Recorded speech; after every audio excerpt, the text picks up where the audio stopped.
మేడ్చల్ రాజకీయాల్లో ప్రత్యేక ఓటర్ జాబితా సవరణ ఎస్ఐఆర్ ప్రక్రియపై కాంగ్రెస్ బీజేపీ మధ్య రాజకీయ విమర్శలు కొనసాగుతున్నాయి. ఎస్ఐఆర్ ప్రక్రియను కేంద్రంలోని బీజేపీ ప్రభుత్వం ఉద్దేశపూర్వకంగా క్లిష్టతరం చేసిందని మాజీ డీసీసీ అధ్యక్షుడు సింగిరెడ్డి హరివర్ధన్ రెడ్డి ఆరోపించారు. గుండ్లపోచంపల్లిలో కాంగ్రెస్ నాయకులతో నిర్వహించిన సమీక్ష సమావేశంలో ఆయన మాట్లాడుతూ ఎస్సీ, ఎస్టీ, మైనారిటీ వర్గాల ఓటు హక్కులను దెబ్బతీయాలని కుట్రలో భాగంగానే ఈ విధానాన్ని అమలు చేస్తున్నారని విమర్శించారు. మేడ్చల్ నియోజకవర్గంలో ఎస్ఐఆర్ ప్రక్రియ ఇప్పటికే 43.6% పూర్తయిందని, ప్రతి అర్హులైన ఓటరు పేరు జాబితాలో ఉండేలా కాంగ్రెస్ పార్టీ క్షేత్రస్థాయిలో పనిచేస్తోందని తెలిపారు. ప్రజల ఓటు హక్కులను పరిరక్షించడం కాంగ్రెస్ పార్టీ బాధ్యతగా భావిస్తోందని, బీజేపీ కుట్రలను ప్రజల్లో ఎండగట్టి తిప్పికొట్టేందుకు పార్టీ నాయకులు సమన్వయంతో పనిచేస్తున్నారని హరివర్ధన్ రెడ్డి స్పష్టం చేశారు. 297 డివిజన్, 298 డివిజన్, 299 డివిజన్ వీటికి సంబంధించి ఎస్ఐఆర్ ప్రక్రియ స్పెషల్ ఇంటెన్సివ్ రివిజన్ జరుగుతూ ఉంది రాష్ట్ర వ్యాప్తంగా. ముఖ్యంగా బీజేపీ ఏ విధంగా అయితే కుయుక్తులతో ఈ ఎస్ఐఆర్ ప్రక్రియను స్టార్ట్ చేసిందో, ఎస్ఐఆర్ ప్రక్రియ అనేది తప్పకుండా జరగాల్సిన అవసరం ఉంది. కానీ ఈజీగా ఉండాల్సినటువంటి ప్రక్రియని చాలా కఠినంగా చేసి, ఎందుకంటే కాంగ్రెస్ పార్టీ అంటేనే ఎస్సీ, ఎస్టీ, మైనార్టీలు కాంగ్రెస్ పార్టీ వైపు ఉంటారు, బీజేపీ వైపు ఉండరనే ఉద్దేశంతో కఠినతరంగా ఈరోజు ఎస్ఐఆర్ ప్రక్రియని కఠినతరం చేయడం జరిగింది.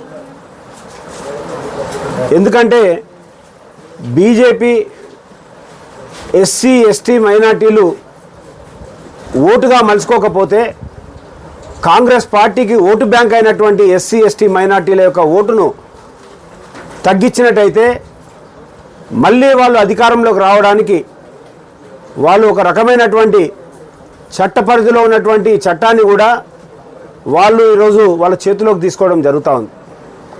అయినా కాంగ్రెస్ పార్టీ తెలంగాణలో అధికారంలో ఉంది. రేవంత్ రెడ్డి గారి నాయకత్వంలో, పిసిసి అధ్యక్షులు మహేష్ కుమార్ గారు నాయకత్వంలో, అదేవిధంగా మన ఇన్ఛార్జ్ మీనాక్షి నటరాజన్ గారు, మన సీనియర్ మంత్రులందరూ కూడా, మన ఉప ముఖ్యమంత్రి బట్టి విక్రమార్క కానీ, ఉత్తమ్ కుమార్ రెడ్డి గారు కానీ, కోమటిరెడ్డి వెంకటరెడ్డి కానీ, ఈ విధంగా సీనియర్లు అయినటువంటి అనుభవం ఉన్నటువంటి అన్నీ చూసినటువంటి నాయకత్వం కాంగ్రెస్ పార్టీలో ఉంది. కాబట్టి మనం దేనికి కూడా జరగట్లేదు. ఈరోజు ప్రతి బస్తీ నుంచి, ప్రతి డివిజన్ నుంచి, ఆ డివిజన్లో నుంచి ప్రతి బూత్ నుంచి ఈరోజు మనము బిఎల్ఏలను అపాయింట్ చేసుకొని ఈరోజు ఈ ప్రక్రియ కొనసాగిస్తూ ఉన్నాం. మేడ్చల్ నియోజకవర్గంలో ఇప్పటికీ 46.35% ఈరోజు నమోదు కావడం జరిగింది. ఇంకా పెద్ద మొత్తంలో జరగాల్సిన అవసరం ఉంది. అయినా కూడా మనకు ఓట్లు ఎందుకు తగ్గుతున్నాయంటే, మన ప్రాంతంలో పట్టణానికి దగ్గరన్నటువంటి మేడ్చల్ నియోజకవర్గం ఓట్లు తగ్గుతాయి. ఎందుకంటే వివిధ ప్రాంతాల నుంచి పుట్టకూటి కోసం, జీవనోపాధి కోసం వచ్చినటువంటి చాలామంది ఇక్కడ ఓటు ఇక్కడ ఉంటుంది. వాళ్ళ ప్రాంతాలలో, ఆంధ్రాలో కానీ, రాయలసీమలో కానీ, అదేవిధంగా తెలంగాణలో వివిధ గ్రామాలలో వాళ్ళ డబ్బులు ఓట్లు కూడా ఉంటాయి చాలా వరకు. మరి ఇక్కడ జీవనోపాధి కోసం వచ్చిన వాళ్ళు ఇక్కడే పూర్తిగా జీవనం కొనసాగిస్తే వాళ్ళు ఇక్కడే ఓటు హక్కు వినియోగించుకోవాలి. కాబట్టి ఇక్కడ ఓటును నమోదు చేసుకోవచ్చు. కానీ ఇప్పుడు ఒకే ఓటు ఉంటుంది, ఇది అక్కడ ఇక్కడ అనేది. అయినంత వరకు మన దగ్గర చాలా వరకు ఓట్లు తగ్గేటువంటి అవకాశాలు కూడా చాలా ఉన్నాయి. ఎందుకంటే శ్రీకాకుళం నుంచి కానీ, ఆంధ్ర ప్రాంతం నుంచి కానీ, బీహార్ నుంచి, బెంగాల్ నుంచి, ఉత్తరప్రదేశ్ నుంచి, వివిధ ప్రాంతాల నుంచి, రాష్ట్రాల నుంచి ఇక్కడ పుట్టకూటి కోసం వచ్చి ఇక్కడ కూడా ఓటు నమోదు చేసుకున్నట్టు వాళ్ళు ఈరోజు వాళ్ళ రాష్ట్రాలకు వెళ్ళిపోవడం జరుగుతూ ఉంది. కాబట్టి ఇక్కడ ఓట్లు తగ్గేటువంటి అవకాశాలు కూడా మనకు పుష్కలంగా ఉన్నాయి.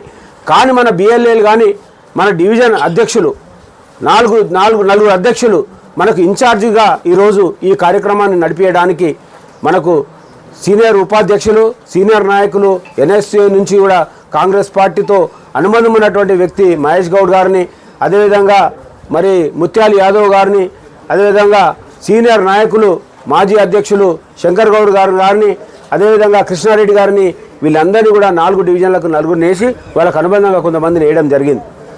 మరి ఇక్కడ చురుకైనటువంటి నాయకత్వం 3 డివిజన్లు ఒక మున్సిపాలిటీలో ఉంది. కాబట్టి ముఖ్యంగా మాకు ఎక్కువ ఇబ్బంది లేనటువంటి కొద్ది ఉన్నటువంటి ఎల్లంపేట మున్సిపాలిటీ, ఎందుకంటే ఇంకా చాలా గ్రామీణ ప్రాంతం కాబట్టి చాలా వరకు అక్కడ పెద్దగా ఎత్తున పర్సంటేజ్ కావడానికి అధ్యక్షులు విఘ్నేశ్వర్ రెడ్డి గారు సీనియర్ నాయకులు అందరూ కూడా కలిసి పనిచేస్తున్నారు.